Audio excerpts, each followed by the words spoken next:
মহারাজ একটা সময় দেখা গেছিল যে কৌরব পাণ্ডবের সভাতে যে সময় কিন্তু দ্রোণাচার্য নিজে নিশ্চুপ ছিলেন যখন নারীর বিবস্ত্র হচ্ছিল।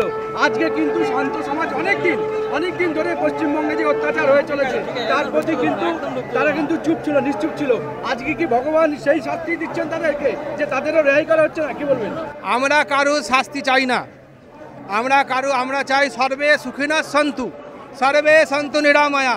আমরা সকলে সুখের আশীর্বাদ করি। আমরা কারুকে শত্রু তৈরি করতে বলি না। আমাদের কাছে কেউ কোনোদিন শত্রু হতে পারে না। আমরা কোনো রাজনৈতিক দলের লোকও নয়, আমরা কোনো রাজনীতিতে বিশ্বাসও করি না। আমরা সত্যের কথা বলি, সত্য পথে চলতে বলি। আজকে যদি সাধু সন্ত না থাকে কে শেখাবে? স্কুলে তো বন্ধ হয়ে গেছে।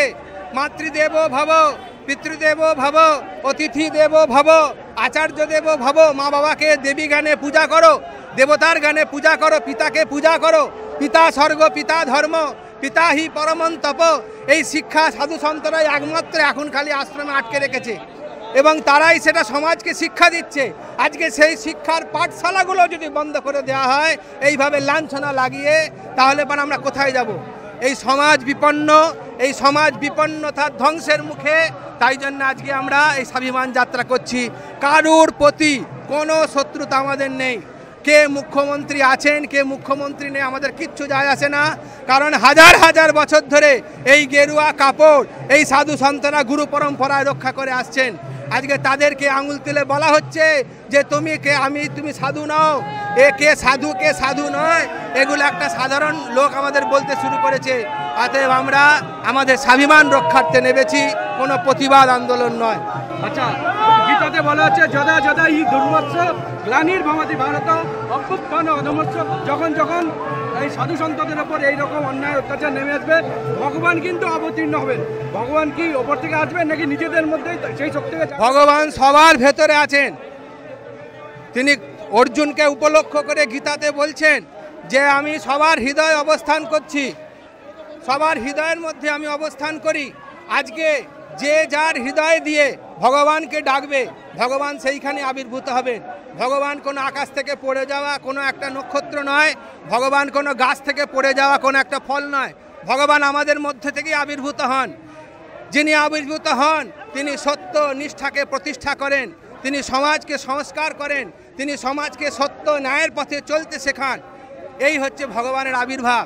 তাই আজকে সন্তদেরও, আজকে আমাদের হিন্দু সমাজ, সনাতন সমাজ সেই ভগবানের প্রতিনিধির মতনই তাদের মনে করে।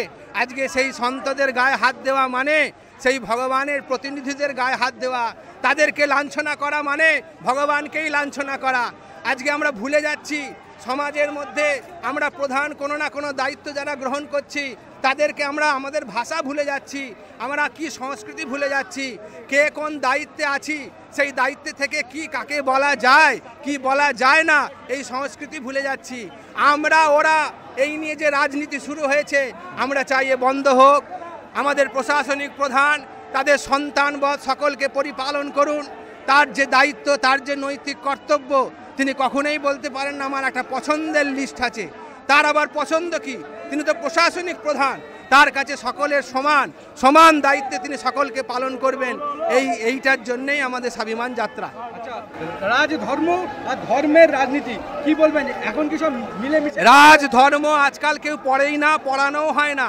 প্রত্যেক রাজনীতিবিদদের দল মত নির্বিশেষে আমার মনে হয় প্রত্যেক রাজনীতিবিদদের আজকে পার্লামেন্টে যারা যাবেন তাদেরকে আগে কমসে কম 1 মাস রাজধর্ম কি তাই নিয়ে তাদের শিক্ষা দেওয়া উচিত।